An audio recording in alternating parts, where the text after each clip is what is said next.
But let's start at the top. You went and saw Arch Manning, just overall takeaways. I think this is the second live time exposure you've gotten to him in pads in a game.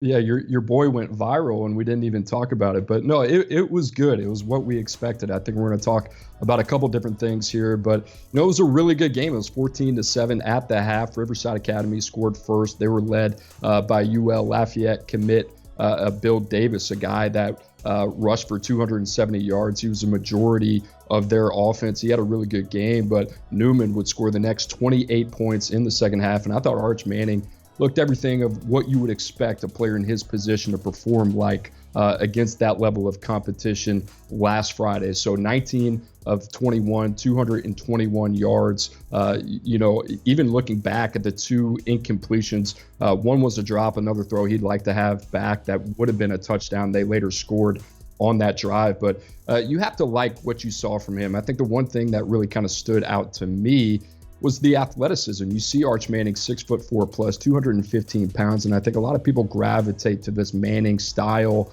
of passer, just like with his uncles, with Peyton and Eli. But this is a guy who's very comfortable getting outside of the pocket as a passer and very accurate downfield as well. So I think he can improvise. He can do some things with his legs. And a guy right now, 2 weeks through the season, he's 27 of 36, 75%, 7 touchdowns, and playing really well. So what we want to see from Arch Manning, I know there's going to be a lot of constructive criticism on the competition that he plays, but within that realm, I think he performed to the level of what you would expect to see from him on Friday nights. Well, obviously, Arch Manning, our number one ranked quarterback in the class of 2023. You see that right there, ahead of Dante Moore, ahead of Nico Iamaleava, who we're going to get into at length in this show. For me, what stands out, I mean, he's 27-5 as a starting quarterback. I mean, at the end of the day, you kind of want to win games on Friday night, so it's encouraging to see that. What I also like is 88 career touchdown passes, and the fact that, Cooper, we saw it in your videos. I mean, he's a guy that can move around and is mobile. And I wanted to pick your brain about this. Everyone always talks about the competition, right? Anytime a video gets tweeted out, you tweet out the clip where a little shake and bake. Someone in South Florida took that video, spliced it onto one where a linebacker is destroying a player with Arch's head on him. So what was the competition like there in New Orleans? Is it strong? Is it weak? And what do you make of that?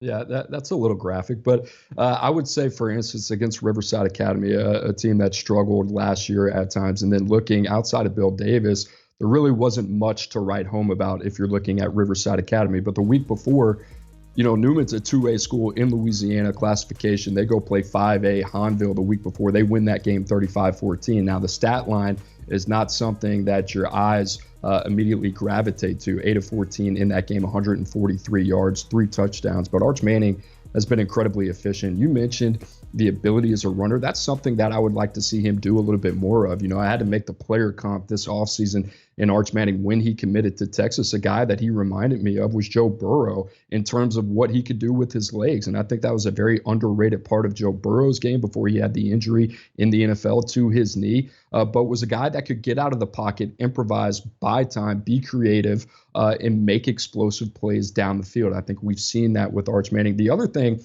that I saw for the first time was a guy that showed his chest a little bit. He was a guy, obviously, Arch Manning is a guy that everybody knows, including his competition. There was times where, guys were barking at him from Riverside Academy, and I think he's got a little bit more edge to him there than I think people probably know. So, listen, you take it for what it is. It is certainly inferior competition in this game against Riverside Academy. The one time I saw him before this was in a similar setting at the spring game. But every time I've seen him, I've come away more and more confident that, hey, this is one of the best players in the country, the number one player in the country. And I feel very good about that personally. Now, I understand also the criticism that comes with the competition. But in terms of what Arch Manning can do there, I'm not sure what he can do. He just has to continue to perform at that level. And, Andrew, me and you, as well as others in our industry and at 24/7 Sports, we got a close eye on this week in and week out.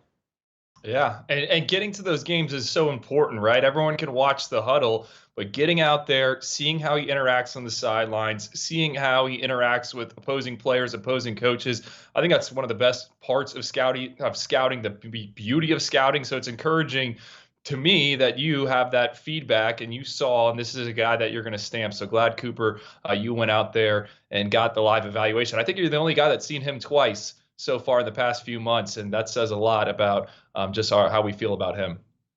Yeah, hopefully we'll have some more opportunities. A quick trip home, only 5 hours from Birmingham, grew up 5 blocks from where Arch Manning now plays his football. So we'll certainly be keeping an eye on Arch Manning.